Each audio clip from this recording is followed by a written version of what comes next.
que tenemos acerca de la muerte?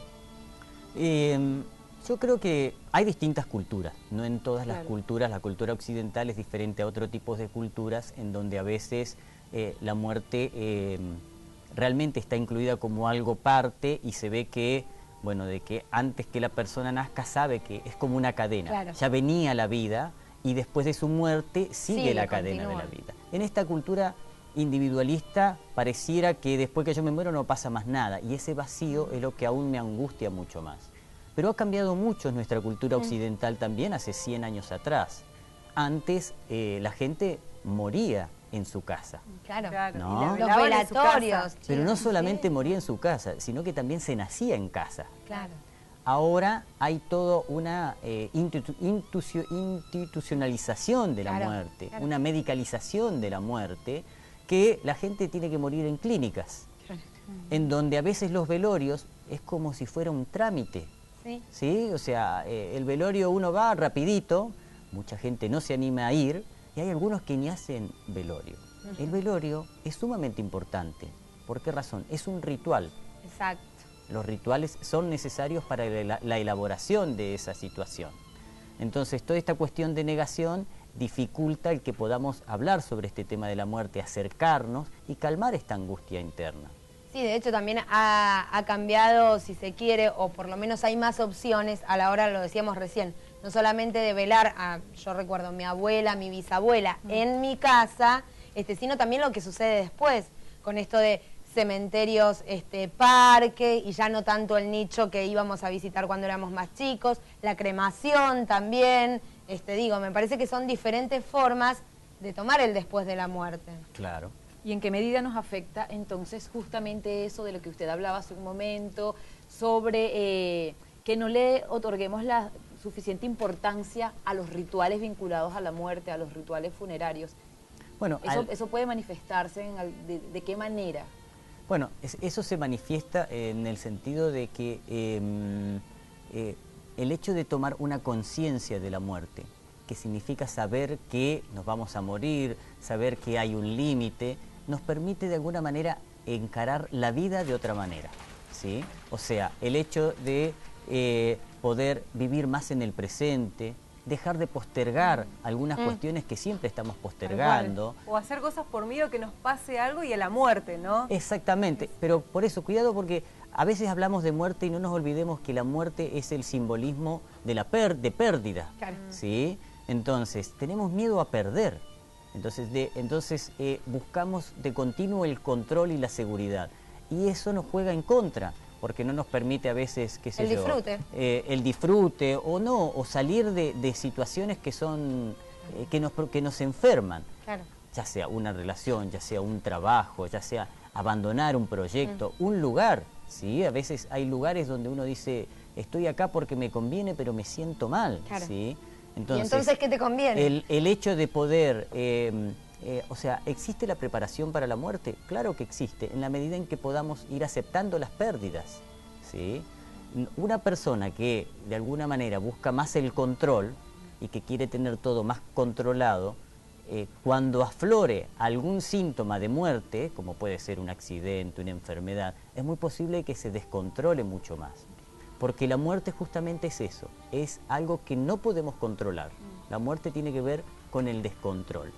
Y otra característica que tenemos los occidentales es que favorecemos de continuo la intelectualización, la racionalización. De todo queremos tener una explicación, ¿sí? Todo lo hacemos pasar por la cabeza, y la muerte es otro aspecto, representa lo que no podemos dominar, como la sexualidad también, ¿no? Que es otro aspecto que no pasa por la cabeza precisamente, tiene que ver más con lo emocional, como ustedes decían, con sensaciones.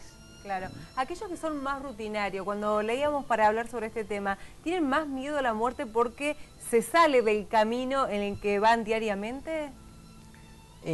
Lo que pasa es que esto tiene que ver a veces con las defensas. Hay muchas personas que dicen, yo no le tengo miedo a la muerte, le tengo miedo a enfermarme. Es exactamente más o menos. O tengo miedo a sufrir. Es más o menos lo mismo.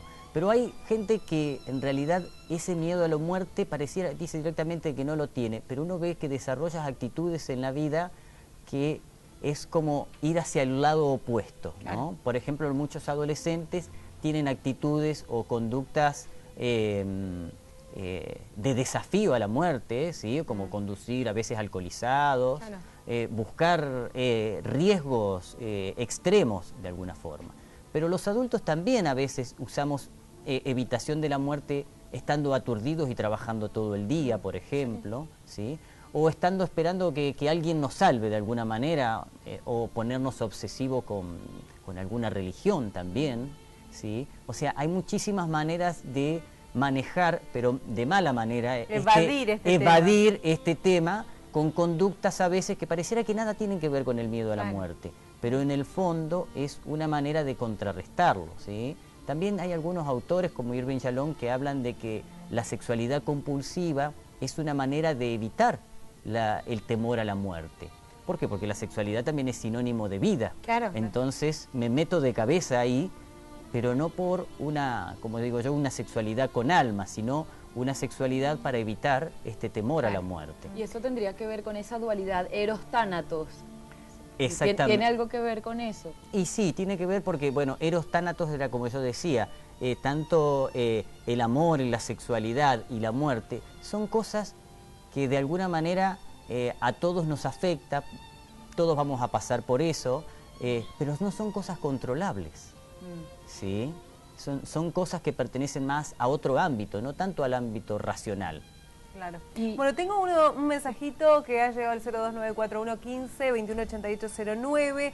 Dice, soy Suyay de Neuquén, tengo 24 años y estoy por tener familia de mi segundo bebé y tengo mucho miedo a la muerte y a morirme en el parto. ¿Qué puedo hacer para superarlo? Nos escribe para consultarnos sobre este tema, para consultarle a usted, mejor dicho, sobre el tema. Bueno, creo que la situación de cuando uno va, uno no, sino las mujeres, cuando van a tener, el hombre puede acompañar en esa situación, que es muy importante. Cuando una mujer va a tener un hijo, es esperable que tenga cierto temor a la muerte, tanto de ella misma como del ser que van a ser, ¿no? O sea, esto es como para no poder que ella entienda de que ese temor tiene cierta lógica. Claro. Eso no significa que vaya a pasar, claro. ¿Sí? Pero a veces la información que los médicos le pueden dar, ¿sí? Es muy importante. A veces los médicos también tienen sus defensas altas contra la muerte, entonces a veces no dan información, o a veces dan información de ataque, como dicen, ¿no? O sea, te tira la información, por ejemplo, pasa en los casos de enfermedades terminales, en donde le dice, bueno, usted tiene esto y le va a pasar esto y se va a morir en 2 meses. Sí, y eso se llama información de ataque, ¿sí? Entonces, creo que es importante que ella busque información, que entienda que sus miedos pueden ser racionales, pero no necesariamente sea algo que vaya a pasar. Claro, ¿sí? y que tampoco sea necesariamente ese miedo vaya a perdurar después del momento, que también puede ser Y en la medida en que ella lo puede ir hablando, claro. también, ¿no? El miedo tiene esa característica, en la medida en que uno lo habla, hay algo que se va aflojando también en uno. ¿sí? Hace un momento usted hablaba de esa necesidad de control que sentimos y también de esa tendencia a intelectualizar todos los fenómenos que nos rodean. En esa medida, le pregunto, mientras una persona más necesidad de control siente o más intelectualiza los hechos, ¿es más vulnerable de tener miedo a la muerte? Sí, podemos hablar de un trastorno bastante común, que es el trastorno de pánico. ¿sí? No sé si saben, en el pánico una de las cosas que pasan es que yo tengo miedo a morirme. ¿sí? Miedo a morirme de alguna enfermedad, como puede ser un ataque cardíaco o de tener alguna enfermedad. Sin embargo, no tengo ninguna afección cardíaca y voy al médico, me hago todos los estudios y estoy bien. Sin embargo, sigo teniendo en determinado momento, tengo un puntazo acá y empiezo a pensar que eso puede ser algo grave. Y empiezo a pensar en este continuo miedo de la muerte. En general, esto tiene que ver con personas que quieren tener todo controlado, ¿sí? Quieren controlar que no les pase nada. Y es imposible que uno tenga todo controlado. ¿sí? Yo creo que entonces, una vez que asumimos eso... Esto es un caso en donde mientras más control, de alguna manera, queremos tener, aparece más el descontrol. Claro. ¿sí? Claro. Entonces, ahí hay que trabajar mucho el hecho de poder soltarse y poder fluir con la vida, saber que si nos va a pasar algo, nos va a pasar. No quiere decir esto que tenemos que cruzar la calle sin mirar.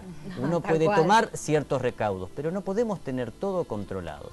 Cuando dejamos de controlar nos aflojamos y podemos aceptar que en algún momento nos vamos a morir, no sabemos cuándo. Y es como que en algún momento nos vamos a equivocar, como que en algún momento, digo, ¿se puede trabajar esto, Gustavo? Sí, por supuesto. ¿Cómo, Sí, es sí. ¿Cómo es el abordaje que se hace del miedo a la muerte desde la psicología? ¿Qué Bueno, tipos de terapias pueden...? En el sentido, no, directamente no es como uno dice, empieza a hablar del miedo a la muerte. A veces uno toma la situación de forma indirecta cuando se empieza a hablar de alguna situación de pérdida, ¿sí? O alguna situación, bueno, en el ataque de pánico el miedo a la muerte es bastante concreto. Lo más importante es que se pueda conversar sobre el asunto, poder investigar, por ejemplo. ¿Cuándo fue que te diste cuenta que existía la muerte? Claro. ¿Cómo se hablaba en tu familia de la muerte? ¿Sí? ¿Qué creencias tenés con respecto de la muerte? Si crees en alguna existencia más allá. Este hecho de poder conversar sobre la muerte, hay algo que ya en uno se empieza a relajar. Ya lo empezás a aceptar que es algo que te va a pasar a vos mismo, ¿sí? Y que no necesariamente tenga que ser algo negativo. De hecho, uno llega mejor a la muerte cuando mejor ha vivido. Claro. ¿Sí?